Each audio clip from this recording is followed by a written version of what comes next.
Kun raadiyoo sagalee Ameerikaati. Raadiyoon sagalee Ameerikaa wixataa qabee haga jimaataatti galgala keessaa sa'a lamaan walakkaa jalqabee haga sa'a sadiitti meetir baandii 22-25-31 irratti Waashingtan DC irraa kan dabarsu sagantaa afaan Oromoo amma jalqaba. Dhaggeeffattoota keenya jaallatamoo fagoof dhiyoodhaa raadiyoo marsaa intarneetii fi saatalaayitiin Naayilsaatiin akkasumas feesbuukiidhaan sagantaa keenya hordofaa jirtan martinuu nagaan keenya bakkawwan jirtanitti sinaa dhaqqabu akka mooltan kibxata ebla 20 bara 2021 akka lakkoobsa Itoophiyaatti immoo ebla 12 bara 2013 keessummeessaan keessanarraani namoo daandiiti. Magaalaalee naannoo Amaaraa adda addaa keessatti hiriirawwan geggeessamanii jiru. Gabaastota daangaan hin uggurre ka jedhamu jaarmiyaan idil-addunyaa walabummaa pireesiif falmu gabaasaa bara 2021 baaseen biyyoota addunyaanni qorannaa keessatti geggeesse harka 4 keessaa 3 keessatti gaazexeessummaan danqamee jira jedha. As Yuunaayitid Isteets kutaa Minisootaa keessatti lammii Ameerikaa hidda dhalata Afrikaa Joorji Flooyid ajjeesuutti kan himatame qondaala poolisii Derek Chauvin irratti mariin juurii yookaan murtii uummataa jalqabamee jira. Kitaabni Aaraan bu'uura barreeffama afaan Oromoo jedhamu maxxansamee sanbata dabre kana eebbifamee jira. Barreessituu kitaabichaaf ogeessa waa'ee kitaabichaa yaada kennan dhiyeessina. Kanneeniif kabiroodhaaf haga xumura sagantaa keenyaatti nu waliin turaa jenna dhaggeeffattoota keenya. Piroodyuusariin Tamsaasarraa Nugusuu Taammiree, Tamsaasa Intarneetiif miidiyaa hawaasummaa akka qindeessitu immoo Tigisti Gammeetii oduuf gara tujubeettan sin dabarsa. Tamooltan oduun galgala kanaaf qabnu kunoo masjiida Anwaar guddichatti ittaanaa imaamaa kan turan Sheek Huseen Alii dhibee onneen akka tasaa dhukkubsatanii addunyaa kanarraa darbanii jiran.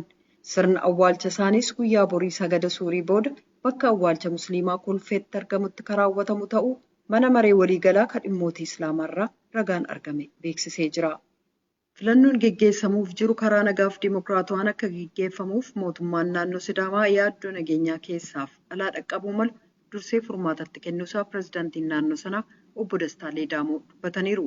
Naannichi filannoo sana weerarri COVID-19 bifa babal'achuu hin dandeenyeen geggeessuuf qophii gochuusaallee dubbatanii jiran. Manni maree Sidaamaa gumii lammaffaa marsaa 5ffaa geggeesseen raawwatiinsa hojii naannoo sanaa gabaatilee 9 magaalaa Hawaasaatti xiinxalaa jiraachuun illee beekameera. Mootummaan naannoo Sidaamaa naannoo Itoophiyaa kurnaffaa ta'ee erga hundaa'ee booda naannoo sanatti kan geggeessamu filannoo jalqabaa yoo ta'u, hireen murteeffannaa uummataas kanaaf fakkeenya ta'uu ibsanii muuxannoo argames hojiirra ni oolchinaa jedhan obbo Dastaan jedha. Gabaasa Yoonaataan Zabdiyoos Hawaasaarraa erge. Jaarmiyaan gargaarsa misoomaa addunyaa kan Ameerikaa USAID naannoo Tigraay keessaa kanneen qe'ee ofiirraa buqqa'aniif jiraattotaaf kan oolu midhaan nyaataa meetirik toonii 59 kan doolara biliyoona 1tti tilmaamamu hawaasichaaf raabsuu jalqabuusaa waldaan gargaarsa Tigraay kan Maaret jedhamu beeksisee jira. Yeroo ammaa uummanni Tigraay haala rakkisaa keessa waan jiruuf karaa jaarmiyaa gargaarsa misooma kanaa deeggarsi uummata miliyoona 2 godhamu ji'a ji'aan baatilee taanan ja'aniif kan kennamu ta'uu itti gaafatamaan jaarmiyichaa beeksisaniiru jechuun Mulgeetaa Tsibahaa Maqaleerraa gabaaseera. Pireezidaantiin Chaad Idris Dabaa'ee marsaa 6ffaaf filatamanii guyyoota xiqqoo booda du'aan boqochuun isaanii ibsameera. Dubbiimaan waraana biyyattii har'a ibsa televiziyoona biyyattii irratti dhiyaachuun kennaniin deebiin kan ajjeefaman loltoota adda waraanaa jiran kanneen riphee lolaa erga guyyoota dhiyoo as magaalaa galma mootummaa Chaad Jaameenaatti sosso'aa jiranitti duulan daawwataa utuu jiraniiti. Deebiin akkamiin akka ajjeefaman dubbiimaan kun ibsa bal'aan kennine. Gumiin waraana biyyattiillee biyyattii bulchuuf akka hundaa'e dubbiimaan waraanaa ibsaniiru. Gumiin kun ilma deebii Jeneraal Mahamad Idris Deebii Itnoo kan umriin waggaa 37 hoogganama. Du'uu pireezidaantii Chaad kana ilaalchisuun haalli isaa dhuunfaan hin mirkanoofne deebiin biyyattii Afrikaa waaltaa erga muddee bara 1990 fonqolcha mootummaan aangoo qabatanii hoogganaa jiru. Qeeqxoonni isaanii abbaa irreetii yoo ittiin jedhan warreen gama dhiyaa immoo gareelee leellistoota Afrikaa dhiyaaf Saahel kan akka Bookoo Haaraamitti duuluu irratti michuu barbaachisoodha ittiin jedhu. Wixata kaleessaa deebiin filannoo eebla 11 geggeeffame irratti dhibbarraa sagalee harka 79 argachuudhaan injifannoo gonfachuu isaanii labsanii turan. Kan dhaggeeffataa jirtan raadiyoo sagalee Ameerikaa sagantaa afaan Oromooti. Walga'iin hoogganoota Waayit Haawus kan dhimma haala qilleensaa torban kanatu hin dhaqqabin dura Ameerikaan jijjiirama qilleensaatti duuluu imaammata ishee alaa kan enerjii qilleensa hin faalle saffisuuf dursa akka kennituuf ta'uu irra deebi'uun mirkaneessite gabaasaa guutuu jaallannee dhiyeessa. Wixata kaleessaa ministiriin dantaa alaa United States Anthony Blinken akeekkachiisa kennaniin. It's difficult to imagine the United States winning the long-term strategic competition with China if we cannot lead the renewable energy revolution. Right now, we're falling behind. Itti fayyadama enerjii madda adda addaarraa argamu haaressuu irratti qooda hooggansaa hin argannu taanaan dorgommii tarsiimoo qabeessa chaayinaa waliin ta'u keessatti injifachuu isa jedhu yaaduun rakkisaadha. Yeroo ammaa kana duubatti hafnee jirra. Humna soolaarii hedduminaan maddisiisuu fi gara biyya alaatti erguun chaayinaan beekamteetti. Gama enerjii meeshaalee qilleensaan hojjetanii baatirii fi konkolaataanis akkasuma jedhan. Gama enerjii jiran haaressuun addunyaan kan qabdu harka 4 keessaa 3 ka qabatte chaayinaa waan taateef jecha sana bira hin geenyu taanaan United States haala qilleensa addunyaa sagara fuulduraa keessatti fedhii fi dantaa ofii haala calaqqisuun fooyyessuuf carraa jiru dhabdii jedhan. Kana malees carraa hojii lakkoofsaan hedduu lammiiwwan United States silaa argachuu qaban dhabuuf deemuu jedhan Blinken. Haasawaa Blinken dhaabbata Chesapeake Bay jedhamu Annapolis kan kutaa Maryland keessatti dhageessisan kun jijjiirama qilleensaa kan ilaaleen walga'ii biyyoonni addunyaa gaggeessuuf jiran guyyaa 3 lafa hafeetti ture. Maddeen dippiloomaasii akka jedhanitti pireezidaantiin chaayinaa walga'ii torban kana gaggeeffamu irratti haasawaa akka dhageessisaniif affeeramanii jiru. Jilli addaa United States kan waa'ee qilleensa naannoo John Kerry aangawoota chaayinaa waliin marii gaggeessan ega xumuranii booda eebila 17 darbe kan United States fi chaayinaan ibsa walii baasaniin haala qilleensaa to'achuuf tarkaanfiin hatattamaa akka fudhatamu gaafataniiru. Talaalliin COVID-19 Joonsan & Joonsan jedhamu aangawoota eegumsa fayyaa mootummaa Ameerikaan qorannaan itti dabalaa irratti gaggeessamaa jira. Dr. Rachel Walensky, Daayirektarri Waaltaa To'annoo fi Ittisa Dhukkubootaa kan CDC, wixata kaleessaa akka jedhanitti talaallii yeroo tokko qofaa fudhatamu kana waliin wal qabatee dhiibbaa hamaa inni qabu ilaalchisee gabaasaalee jiran qorataa jirra jedhan. Walenskiin Waayit Haawusitti tuuta oduuf ibsa kennaniin namoonni hedduun hanga ammaa miidhamuun dhabuun nu jajjabeessa garuu waan ittaanu hordofaa jirra jedhan. CDC fi bulchiinsi nyaataaf daawaa FDA'n erga dubartoonni 6 kan umriin waggaa 18 hanga 48 gidduu jiru talaallii Joonsan & Joonsan jedhu fudhatanii booda kan taruun dhiigaa hangi tokko isaan mudatee as talaalliin kun akka hin kennamne dhaabanii jiran. Dubartiin tokko yoo duutu tokko immoo akka hamaatti dhukkubsachuun wal'aanamaa jirti. Dubartoonni 6 kun uummata Ameerikaa miliyoona 7 kanneen erga talaalliin kun raggaasifamee booda fudhatan keessaati. Hoogganaan Waaltaa Dhukkuboota Alerjiif Daariqaa Dr. Anthony Fauci akka jedhanitti uggura kana kaasuuf walga'ii garee gorsitoota walabaa kan CDC torban kana geggeeffamurraa eegaa akka jiran ta'uu beeksisan. Hanga kibxataarraatti uummanni addunyaa miliyoona 100 fi miliyoonni 42.1 COVID-19 yoo qabaman kanneen miliyoona 3 ol ta'an du'u waaltaan qorannaa vaayirasii koronaa kan Johns Hopkins beeksisee jira. Biyyoota hedduu keessatti duulli talaallii itti fufee jiraatus lakkoofsi namoota haaraa vaayirasichaan qabamanii heddummaataa adeeme. Keessumaa Hindiin namoonni 259,140 haaraan COVID-19 qabamuu har'a kan gabaaste yoo ta'u, guyyoota walitti aanan 6 namoonni 200,000 haaraatu vaayirasii kanaan qabaman. Guyyaadhuma kana namoonni 1,761 yoo du'an, baatilee hedduu keessatti lakkoofsi namoota du'anii kun isa olaanaadha. Lakkoofsi kun naannoo addunyaatti ol ka'aa deemuun ministiriin dhimma alaa Yuunaayitid Isteetsi kaleessa biyyoota imalli irraa dhorkame gara 100 harka 80tti akka ol guddisu dirqisiisee jira. Oduun ammaaf qabnu kanuma. Kadhagaa jirtanas Waashingtan DC irraa kadabru raadiyoo sagalee Ameerikaa sagantaa afaan Oromooti. Rakkinni vaayirasii koronaa walabummaa pireesii danqee odeeffannoo dharaa tamsaasuuf gargaareera jedha gareen idil-addunyaa walabummaa pireesiif falmu Reporters Without Borders yookaan gaazexeessota daangaa hin uggurre jedhamu. Lakkoofsi biyyoota haalli isaanii gaazexeessotaan mijaa'aa ta'e xiqqaachaa deemuu ka beeksise jaarmiyaan kun odeeffannoon dharaa immoo babal'ataa deemee jira. Gabaasaa Liisaa Biraayant Bafiqaaduu Morodaatu dhiyeessa. Akka ibsi gareen gabaasota daangaa hin qabne yookaan Reporters Without Borders jedhetti bara koronaa kana karaa fooyya'insa haala walabummaa pireesiitiin waggoottan darbanirraa jijjiiramni xinnoon mul'atus akka waliigalaatti garuu walabummaan pireesii addunyaa ammas gadi bu'aadha. Biyyoottan Noordik jedhamanii beekaman baranas walabummaa pireesii mirkaneessuudhaan sadarkaa olaanaarra jiru. Biyyi Noorweey baranas waggaa 5ffaadhaaf biyya 180 keessaa tokkoffaarra jirti. Kooriyaan kaabaa 180ffaa irratti argamti. Turkmenistaan, Chaayinaanii fi Jibuutiin walduraa duubaan Kooriyaa kaabaa hordofu.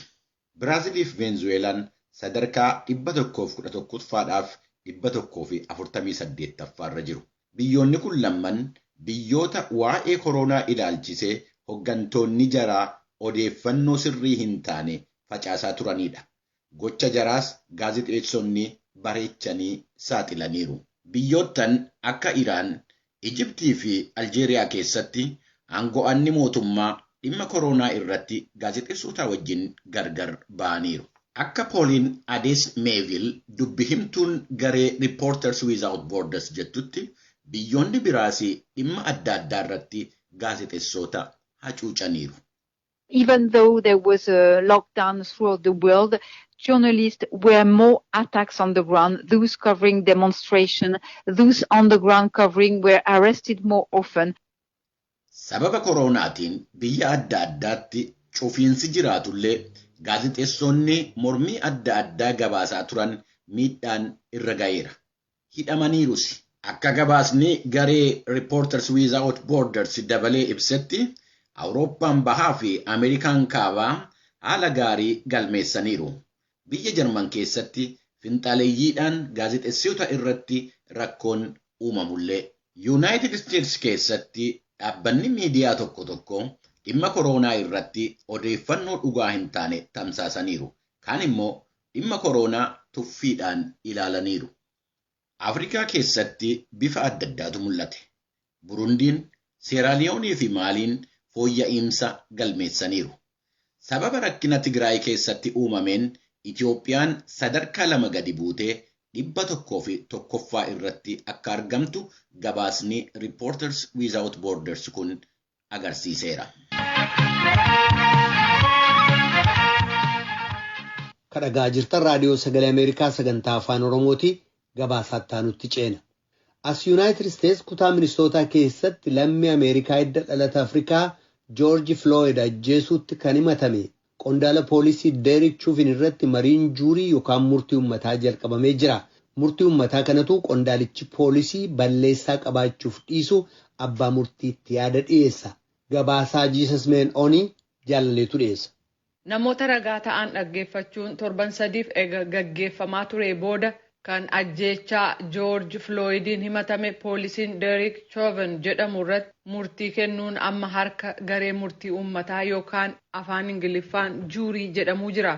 Abbootiin alangaa wiixata kaleessaa xumura falmii isaanii kadhiyeessan yoo ta'u, poolisiin ajjeechaa raawwate jedhamuun himatame irratti namoonni hawaasa keessaa filataman yookaan garee murtii uummataa jedhaman kun murtii kennuuf jiru.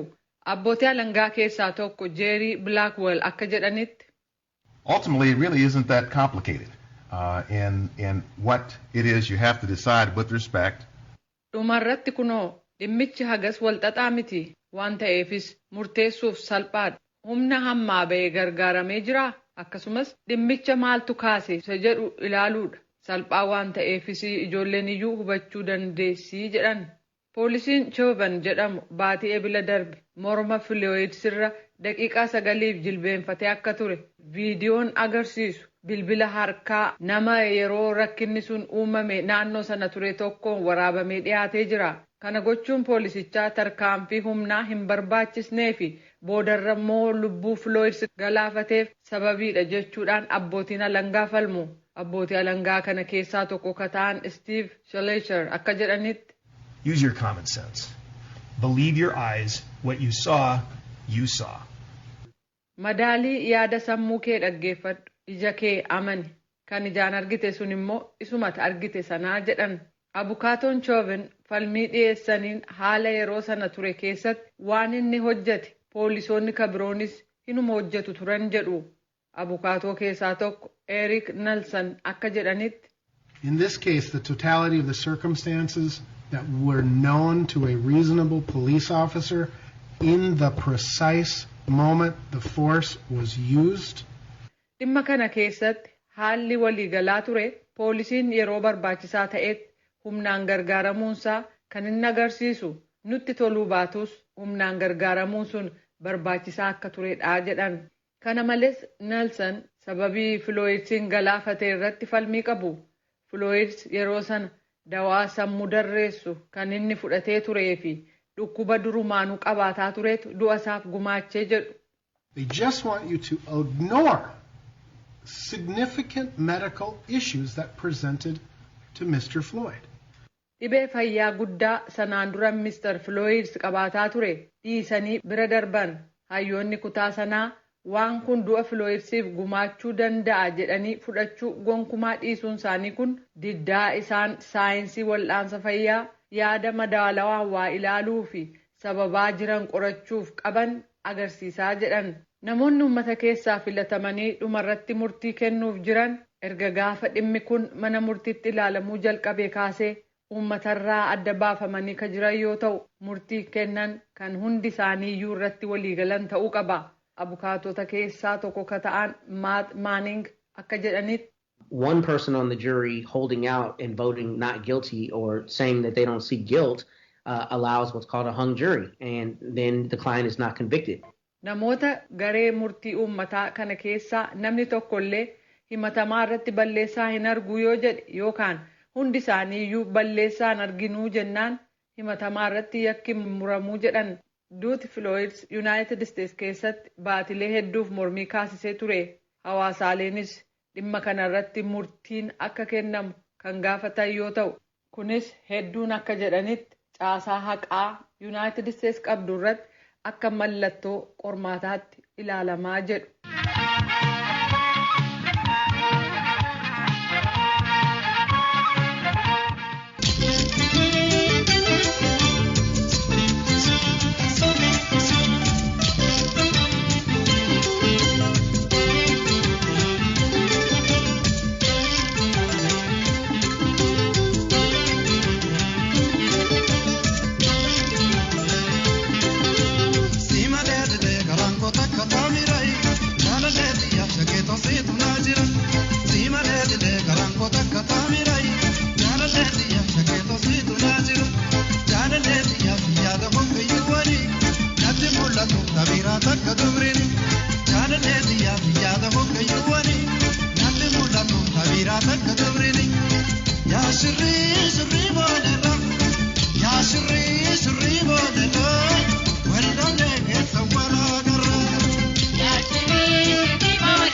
raadiyoo sagalee Ameerikaa sagantaa afaan Oromooti.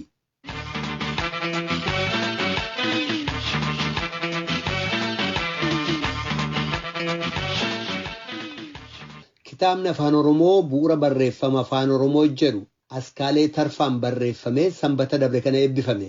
Kitaabichi barreeffamoota afaan Oromoo jaarraa 16ffaarraa eegalee jiran irratti akka xiyyeeffatee jiru barreessituun kitaabichaa dubbatu.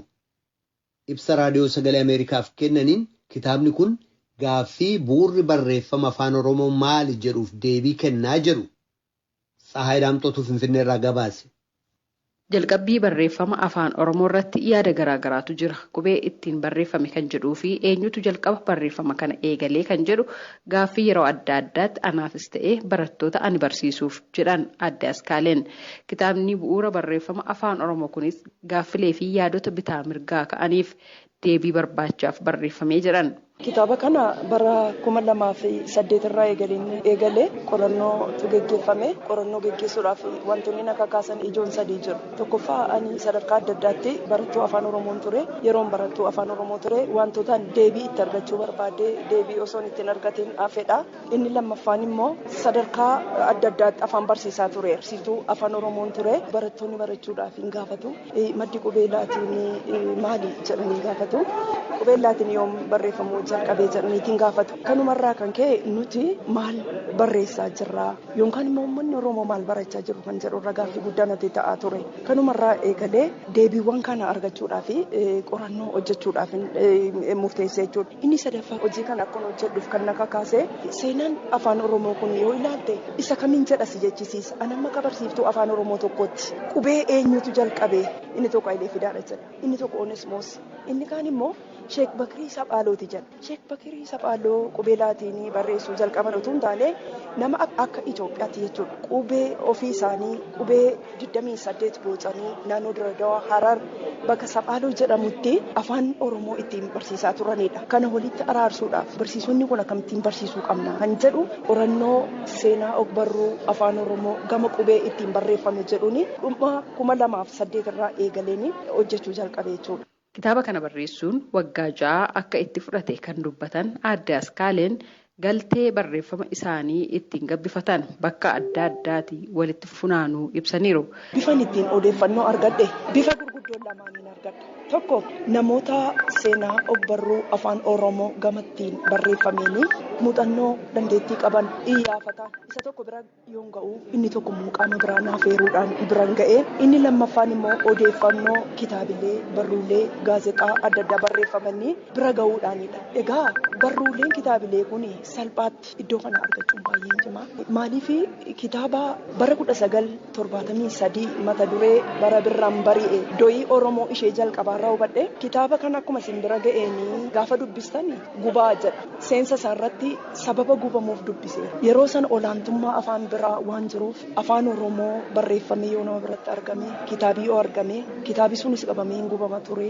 Seenama sanarraan dubbise namni kitaaba afaan Oromoo harkatti argame illee yommuu itti hidhamu ture jechuudha. Kanaaf naannoo kana keessatti badaa hin argatu. Seexaa aarsaadhaan kanarra darbee kan hojjechuuf Oromiyaa guutuu keessaan naanna'e jechuuf nan danda'a. Wallaggaa deemeera, Ciroo dhaqeera, Zimmaa deemeera. Bakkuma namooti bulleeyyiitti argachuu danda'e kitaabni kun iddoo kan dhaabaluun jira jedhu iyyafataan fidaan jennee dhuunfaadhumaan gara sana deemeenii argachuu danda'e. Dr. Nagaasoo Gidaadaa kitaabni kun bifa har'a barraa'ee dhiyaateen guutuu ta'ee akka dubbistoota bira qaqqabuuf kitaabolee waggoota 300 dura barreeffamanii mana kitaabaa biyya Jarmanii jiran gara biyya kanaa fiduun akka deeggarsa guddaa taasisaniif dubbataniiru. Barreessituun kun kitaaba harka isaanii mana isaanii keessa jiru naa kennaniitu iddoo kanatti argamuu kan hin dandeenye moo siin fidaanaan jedhan. Turtii ji'a 2-3 booda kitaaba 18 iddoo kanatti nama biratti an argachuu hin dandeenye. Eessatti hin argaa maqaadhaan dhaga'u fidanii naa kennanii isa fidanii Jarman laayibrarii keessaa naan jedhan. Akkamitti achi argame jennaan dur biyya kana waan hin galleef dhaloonni bar tokko iddoo kana keessaa fudhachuu waan danda'uu fi barreessitoonni durii akka galfata wayiitti laayibrarii Jarman keessa kaa'u isa keessaan sii fide kitaabota kana ji'a tokkoof dubbistee deebistanitti laatta gaafan deebi'u immoo ittiin kennaanaan jedhan. Egaa kitaaba 18 ji'a tokkotti dubbisanii xumuruu hin danda'amu. Kitaaba egaa waggaa 331 duraati kan isaan naa kennanii. Kitaabni kun dulloomaadha.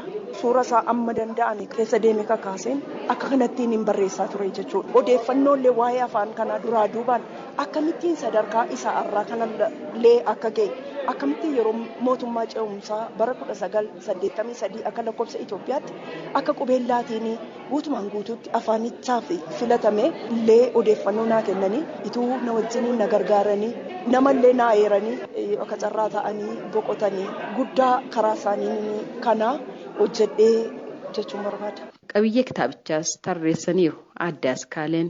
Tokko barreeffamoota afaan Oromoo bara 1682 kaasanii duraa duubaan barreeffamanii bara weerara xaaliyaaniitiin duraa yeroo weerara xaaliyaaniitiin booddee yommuu sirna dargii akkasumas qubee laatiin jijjiirraa tokko malee afaan Oromoo ittiin barreeffame inni lammaffaan immoo qubee laatiin mallattoo yookaan immoo arfiileetti gargaaramuun ittiin barreeffamaa turanii inni sadaffaan immoo qubee laatiin akka har'aa afaan Oromoo barreessuuf tolutti sirna qabatee dhiyaate fi rakkoowwan qubee yemmusii qaban maal kan jedhuu fi tattaaffiin kaleessaa isa irraatiif bu'uura maalii buuse egereen afaan Oromoo maali dhaloota irraa maaltu eegama kan jedhullee of keessatti hammatee jira qabiyyeen kitaaba kanaa jechuudha. Namoota kitaaba kana gulaalan keessaa tokko kan ta'an obbo Geetaachoo Rabbirraa kitaaba bu'uura barreeffamaa kitaabolee kanneen biroorraa wanta adda taasisa jedhan ibsaniiru. Kitaabota barreeffaman irraatti adda kan isaa taasisu jalqaba irratti qorannoo irratti waan hundaa'eef. Kitaabonni barreeffamu jiru baay'een barreeffamu garuu kitaabonni kanaan dura barreeffamanii qabiyyee barreeffamu awutalaayinii isaa adda baafatanii rifiraansii isaaf isa gabbisu yookaan kitaabolee wabii barbaadameeti kan barreeffamaa ture. Inni kuni garuu otoo gara kitaabaatti yaadameen dura qorannootu gaggeeffame. Qorannoo maali? Barreeffama afaan Oromoo yoom jalqabe akkamitti jalqabe qubee maaliitiin kan barreeffamaa ture kan jedhu kitaaba barreessuuf yaadame tun ta'anii gaaffii sana deebisuuf ture. Kanaaf inni kuni gaaffii sana deebisuurra darbee gara waaltessutti kan fidu waan ta'eef kitaabota kanaan dura jiran irraati adda isa godhaadha. Kan biraa immoo kitaabota nuti argachuu hin dandeenye qaamaan arginee dubbisuu kan hin dandeenye kitaabota biyya alaatii argaman karaa namoota adda addaatiin walitti qabamee fakkiitiin fi qabiyyee isaan qaban keessatti hammatee waan jiruuf kunis adda isa godhaa jedhee yaada. Kan biraa kitaabni kuni qorannoo irratti waan hundaa'e waan ta'eef gara fuulduraatti kitaabota barreeffamaniif illee ka'umsa ta'a. Jechuun kitaabni kuni kitaaba isa dhumaa miti qorannootiin fooyya'uu danda'a, sirreeffamuu danda'a, waan itti dabalamu jiraachuu danda'a. Kanaaf immoo kitaabni kun maal ta'a akka ka'umsaatti tajaajiluu ni danda'a. Kuni kitaabota kaanirraati adda godha jedhee yaada. Obbo Geetaachoon hawaasni aadaa dubbisuu gabbifachuu qaba. Barreessitoonni dubartootaa ammoo akka kitaabolee garaagaraa barreessanii maxxansiisan jajjabeessuun hojiin isaanii akka qulqullina qabaatu gochuu keessattis kitaabni bu'uura barreeffama afaan Oromoo kun daandii saaqaa jedhan. Kitaabonni afaan Oromootiin baay'een barreeffaman jiru. Garuu baay'een isaa kitaabonni afaan Oromoo gabaa keessatti deemuu irratti hanqina guddaa waan qabuuf namoonni baay'eenis kitaaba bitatanii amalli dubbisuu nurra jiru kun baay'ee gadi bu'aadha. Sababa kanarraa kan ka'e namoonni baay'een gara barreessuutti namni dhufanii jiru. Namoota jalqabu deebanii keessaa ba'u. Keessattuu immoo gama dubartootaatiin olaallee barreessitoonni dubartoota afaan Oromoo irratti barreessan baay'ee muraasa. Kanaaf kuni kitaabni akkasii kun dubartootaatiin barreeffamuun immoo dubartoota qofa miti warra kaan warra dhiiraallee onnee itti hora. Akka nuti caalaatti hojjennu taasisa. Keessattuu dubartootaaf immoo fakkeenya gaarii taati jedhee yaadan. Maaliif qorannootiin waan deeggartee dhiyeessitee fi namoonni kana booda barreessanii kitaaba kana caalaa ta'u malee yoo kanaa gaditti dhufan gabaa keessa seenuu waan hin dandeenyeef gabaa keessa seenuuf uummata bira gahuu fi caalaatti of qopheessanii qulqulleessanii akka barreessaniif karaa saaqa waan ta'eef fakkeenya gaarii taatee yaada. Barreessituun kitaaba kanaa namni waa barreessuuf dubbisuu qaba. Dubbisee immoo dhaloota boriif maal dhiiseen darbaa kan jedhu hubatee waa gumaachuu qabaa jedhan. Hawaasni waan barreessaan gumaachi fudhatee dubbisuun barreessitoota jajjabeessuun hogbarruusaa dagaagfachuu qabachuunis dhaamaniiru. Gabaasa raadiyoo sagalee Ameerikaatiif Tsahaay Daamtoo Finfinneerraa.